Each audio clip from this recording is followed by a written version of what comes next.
Robinson nació el 27 de diciembre de 1943 en Cicero, Illinois, Estados Unidos. Fue el tercero de los 5 hijos de un padre alcohólico y una madre muy estricta.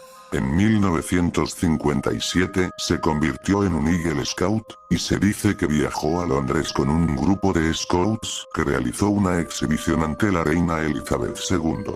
Ese mismo año se matriculó en el seminario preparatorio Keeley en Chicago, una escuela privada para chicos aspirantes a sacerdotes, pero se retiró después de un año, debido a problemas disciplinarios.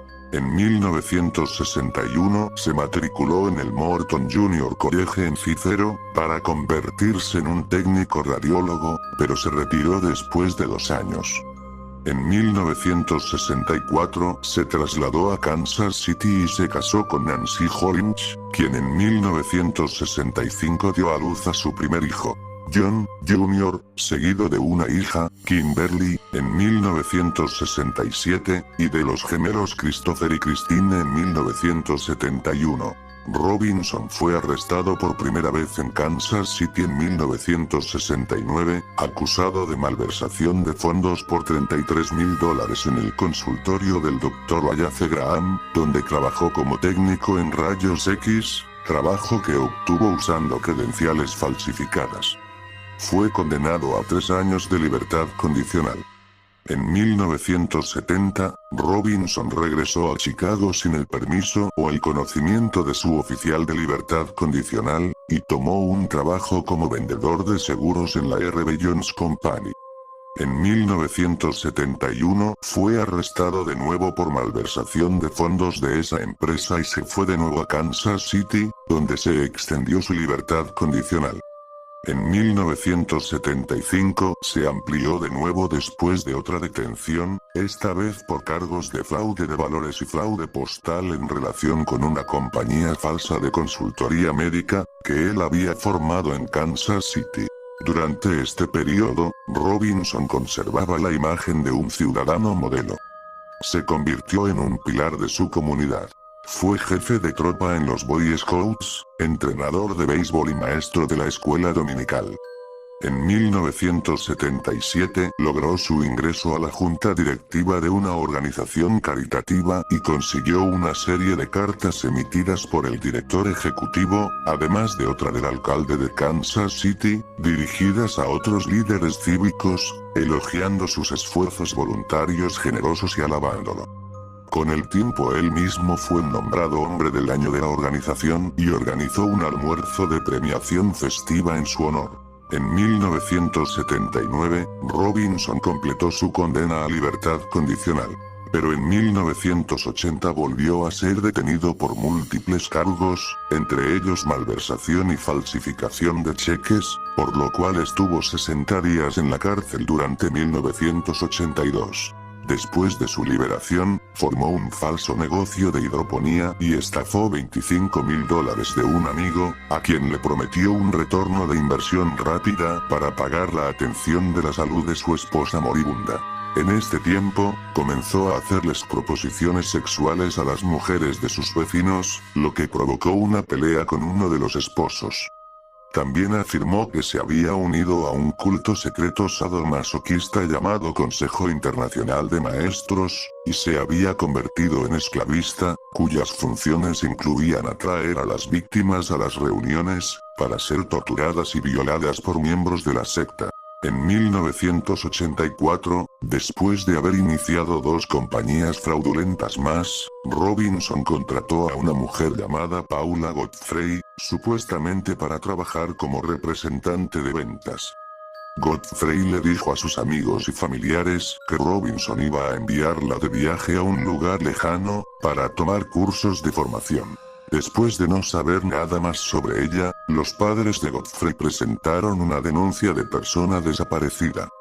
La policía interrogó a Robinson, quien negó tener conocimiento de su paradero. Varios días después, sus padres recibieron una carta escrita a máquina, con la firma de Godfrey en la parte inferior, dando gracias a Robinson por su ayuda y afirmando que estaba bien, pero que no quería ver a su familia. La investigación concluyó porque Godfrey era mayor de edad y no había pruebas de algo ilícito. Nunca más se encontró rastro alguno de Paula Godfrey. En 1985 Robinson, utilizando el nombre de John Osborne, se reunió con Lisa Stasi y su hija de 4 meses de edad, Tiffany, en un refugio para mujeres maltratadas en Kansas City. Las contactó gracias a una trabajadora social llamada Karen Gaddis. Le prometió a Lisa un trabajo en Chicago, un departamento y una guardería para su bebé, y le pidió que firmara varias hojas de papel en blanco. Pocos días después, Robinson contactó a su hermano y a su cuñada, que habían sido incapaces de adoptar un hijo a través de los canales tradicionales, y les informó que él sabía de un bebé cuya madre se había suicidado. Por $5,500 de honorarios para el abogado, Tony y Ellen Robinson recibieron a Tiffany Stasi, cuya identidad fue confirmada por pruebas de ADN en 2000, y un conjunto de documentos de adopción auténticos, que tenían las firmas falsificadas de 2 abogados y un juez. Nunca se supo más de Lisa Stasi. La niña fue bautizada como Eater Robinson. En 1987, Catherine Clampett, de 27 años, dejó a su hijo con sus padres en Wichita Falls, Texas, y se mudó a Kansas City para encontrar empleo. Fue contratada por Robinson, quien al parecer le prometió un extenso viaje y un nuevo vestuario. Ella desapareció en junio de ese año. Su caso de persona desaparecida sigue abierto. Entre 1987 y 1993, Robinson fue encarcelado por múltiples condenas por fraude, primero en Kansas, 1987, 1991, y después en Missouri, para fraude y violación de libertad condicional. En la correccional de Western Missouri conoció a Beverly Bonner, una mujer de 49 años de edad, quien era la bibliotecaria de la prisión. Después de su liberación, dejó a su marido y se mudó a Kansas a trabajar para Robinson. Este consiguió que los cheques de pensión alimenticia de la mujer fueran enviados a un apartado de correos en Kansas. Luego de eso, su familia nunca volvió a saber de ella. Durante varios años, la madre de Bonner continuó reenviando los cheques de pensión alimenticia, y Robinson continuó cobrándolos. Por esas fechas, Robinson descubrió Internet y vagaba por varias redes sociales utilizando el nombre de esclavista, en busca de mujeres que disfrutaran jugando el papel sumiso durante el sexo. La primera víctima que se encontró en línea fue Sheila Dale Fite, una obesa mujer de 45 años de edad, cuya hija de 15 años, Debbie Lynn Fite, estaba en silla de ruedas debido a que tenía espina bífida. Robinson se describió a sí mismo como un hombre rico que la apoyaría, pagaría la terapia de Debbie y le daría un trabajo a Sheila. En 1994, la madre y la hija se mudaron de Fullerton, California, a Kansas City, y ambas desaparecieron inmediatamente. Robinson cobró los cheques de pensión de Fite durante los siguientes 7 años. Poco a poco, Robinson se hizo muy conocido en las cada vez más populares salas de chat en línea, especializadas en bondaje y sadomasoquismo. Por esto fue considerado el primer asesino en serie a través de Internet. En 1999 le ofreció un trabajo y una relación de servidumbre a Izabela Lewicka, una joven inmigrante polaca de 21 años de edad, que vivía en Indiana. Cuando se mudó a Kansas City, Robinson todavía estaba casado, pero le dio un anillo de compromiso, y la llevó ante el juez del condado, donde pagó por una licencia de matrimonio que nunca fue recogida. No está claro si Lewicka creyó que ella y Robinson ya se habían casado. Les dijo a sus padres que había contraído matrimonio, pero nunca les dijo el nombre de su marido. Ella lo hizo firmar un contrato de esclavitud, con 115 cláusulas que le daban a Robinson el control casi total sobre cada aspecto de su vida, incluyendo sus cuentas bancarias. En algún momento del verano de 1999 la chica desapareció. Robinson le dijo a un diseñador web que empleaba, que Lewicka había sido sorprendida fumando marihuana y deportada a Polonia. Robinson conservó en su computadora muchas fotografías de la joven siendo sometida por él. Tras la desaparición de Leuika, Robinson convenció a una solitaria enfermera llamada Suzette Trouten, para que fuera su esclava en un juego sexual prolongado. Ella se mudó de Michigan a Kansas para que pudieran viajar juntos por el mundo, según el ofrecimiento de Robinson. La madre de Trouten recibió varias cartas mecanografiadas enviadas por correo, donde se afirmaba que la pareja estaba en el extranjero, aunque los sobres habían sido sellados con el matasellos de Kansas City. La ortografía, según diría su madre, extrañamente no tenía errores. Más tarde, Robinson le dijo a la madre de Trouten que ella se había escapado con un conocido después de robarle dinero. Al igual que muchos otros asesinos en serie, con el tiempo Robinson se volvió cada vez más descuidado e hizo un trabajo muy pobre al cubrir sus huellas. Para 1999, había atraído la atención de las autoridades en Kansas y Missouri, cuando su nombre surgió en varias investigaciones de personas desaparecidas. Robinson fue detenido en junio de 2000 en su granja cerca de LaKigne, Kansas, después de que una mujer presentó una denuncia por agresión sexual contra él y otra lo acusó de robar sus juguetes sexuales. El cargo de robo por fin dio a los investigadores la causa probable que necesitaban para obtener órdenes de allanamiento. La policía se encaminó a la granja de Robinson. Un grupo de trabajo encontró los cuerpos en descomposición de dos mujeres, más tarde identificados como Isabella Leuika y Suzette Trouten, en dos barriles de 85 libras lleno de químicos. Al otro lado de la frontera del estado de Missouri, los demás miembros del grupo de trabajo, que estaban en busca de una instalación de almacenamiento donde Robinson había alquilado dos bodegas. Encontraron en ellas 3 tambos similares, llenos de químicos, que contenían 3 cadáveres posteriormente identificados como Beverly Bonner, Sheila y Debbie Fight. Las 5 mujeres habían sido asesinadas de la misma manera, con varios golpes propinados en la cabeza con un martillo u otro objeto contundente. En 2002, Robinson fue juzgado en Kansas por los asesinatos de Suzette Trouten, Isabella Leuika y Lisa Stasi, junto con varios cargos menores.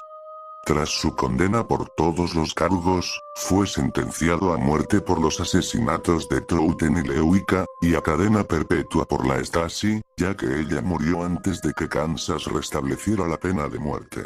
También recibió una pena de prisión de entre 5 y 20 años por interferir con la custodia de los padres del bebé de Stasi, 20 años por el secuestro de Trouten, y 7 meses por robo.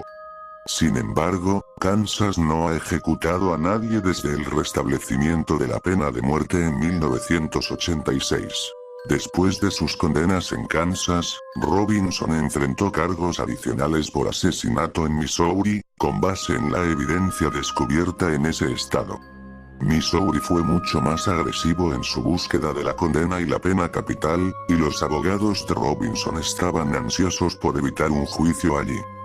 Chris Koster, el fiscal de Missouri, insistió en que Robinson condujera a las autoridades hasta los cadáveres de Lisa Stasi, Paula Godfrey y Catherine Clampett, como condición para cualquier acuerdo con la defensa. Robinson, que nunca cooperó de forma alguna con los investigadores, se negó. Pero Koster siguió enfrentando la presión para llegar a un acuerdo, porque el caso no estaba técnicamente cerrado. Entre otras cosas, no había evidencia inequívoca de que alguno de los asesinatos en realidad se había cometido en el ámbito de su jurisdicción. Robinson, por su parte, se enfrentó a la presión para declararse culpable y evitar una sentencia de muerte casi segura en Missouri, y en su defecto, otro juicio por asesinato en Kansas. Cuando se hizo evidente que los restos de las mujeres nunca se encontrarían sin la cooperación de Robinson, se llegó a una especie de compromiso.